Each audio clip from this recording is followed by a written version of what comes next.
Chapter 5, Part 2, Floating on Air. Before you start this trick, you'll need a large paper or foam cup. With your thumb, poke a hole in the cup, about halfway up its side. Be careful the audience doesn't see you doing this.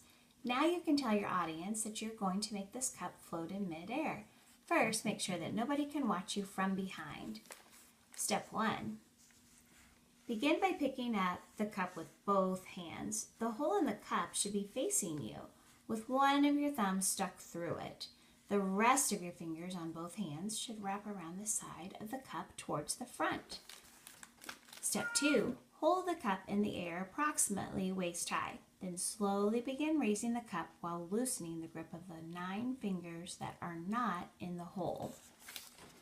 Step 3. The fingers of both hands should remain close to the cup and move in a wiggling motion. The hand with the thumb that is not in the hole can move slightly away from the cup and back again. Try this in a zigzag pattern when moving the cup up and back down again. When you and the audience are ready, you can catch the cup again with the rest of your fingers. That's step 4. Step 5. Dispose of the cup immediately after the performance so the hole in the cup is not exposed.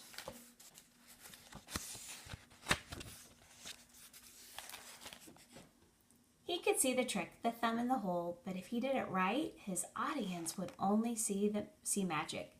Abracadabra, he tried saying in the mirror the next time he did the trick. Alakazam, that made him laugh. Every time he said it, he sounded like some guy in a fairy tale. But he had his first trick down, he was pretty sure. Tomorrow, he would test it at lunchtime. While the rest of his class had social studies, Mike met with Mr. Malone, a math teacher who tutored students one-on-one. Maybe he could help Mike. That was supposed to be good news.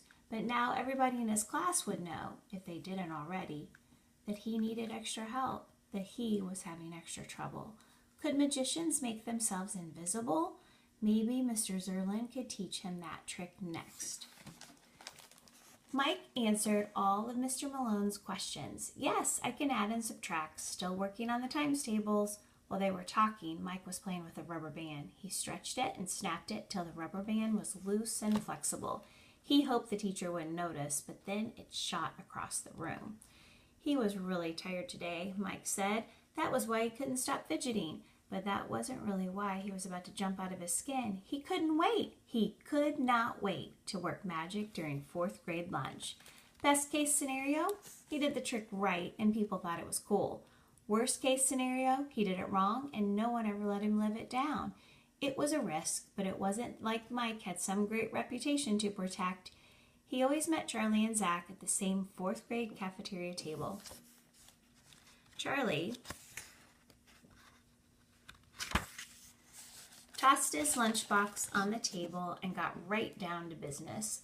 What do you have? He asked Mike. They weren't supposed to trade, but Charlie had a tried and true technique for trading under the table. Ham sandwich, Mike said. Grapes, cheesy popcorn. Oh yeah, popcorn for a fruit snack? No deal. Mike changed the subject before Charlie could talk him out of his lemonade. Wait till you see what I've got. I learned a magic trick yesterday and I want to show you guys. Zach was finally out of the hot lunch line. A magic trick, he said? Not like those chattering teeth, right? Nope, much better. In a minute, though, Mike knew that when his friends dug into lunch, they wouldn't notice he was preparing his cup under the table.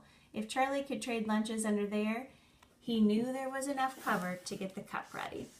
Mike's back was to the wall, so nobody could see him from behind. We still need some kids for our soccer team, Zach said, with a mouthful of grilled cheese. There are just enough of us now, but if anyone gets sick, we're in trouble. First game is coming up. Guess who's on the other team? Ugh, said Mike. He knew instantly. Jackson? Yep, he's going to kill us if we don't have enough kids for substitutions. By the end of the game, we'll be falling all over the field. No way every kid should play every minute of a game. Charlie went in for the big question. Any chance you'll change your mind, Mike? My parents could take you to practice, Zach said. He let that sink in. Then he added a little something extra in a low voice so no one else could hear. You wouldn't have to go to Nora's.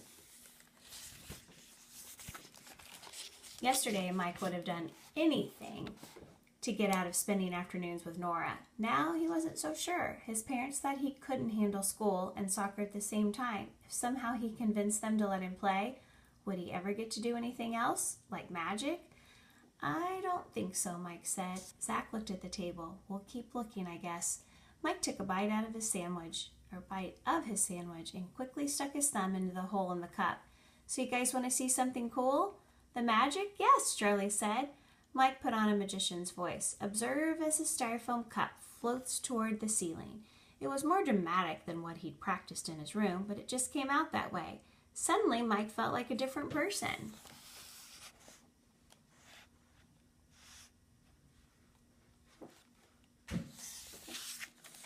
He began by wrapping his fingers around the cup. Then as he practiced, he let them go. Hocus pocus, he said. Charlie and Zach stared at the cup. It's floating, Charlie said, like he couldn't believe his eyes. Mike moved it up. He moved it down and around. It looked like the cup was following his hands. How's it doing that? Asked Zach. A kid from the next table turned around to look. Check it out, she said, nudging her friend. Mike didn't even know who those kids were. Now they knew who he was, though. Mike had an idea. Clap your hands and it'll come down, he told one of the girls. At her clap, he guided the cup down toward his sandwich. Awesome, said a boy from Mike's class. Do it again, someone else called from across the aisle. Show us how to do it, Charlie and Zach chimed in. Mike shook his head wisely in his best impression of Mr. Zerlin, but it actually hurt his face not to smile. He felt like he could smile for the rest of the day. I can't, he said. It's magic. And that's the end of chapter 5.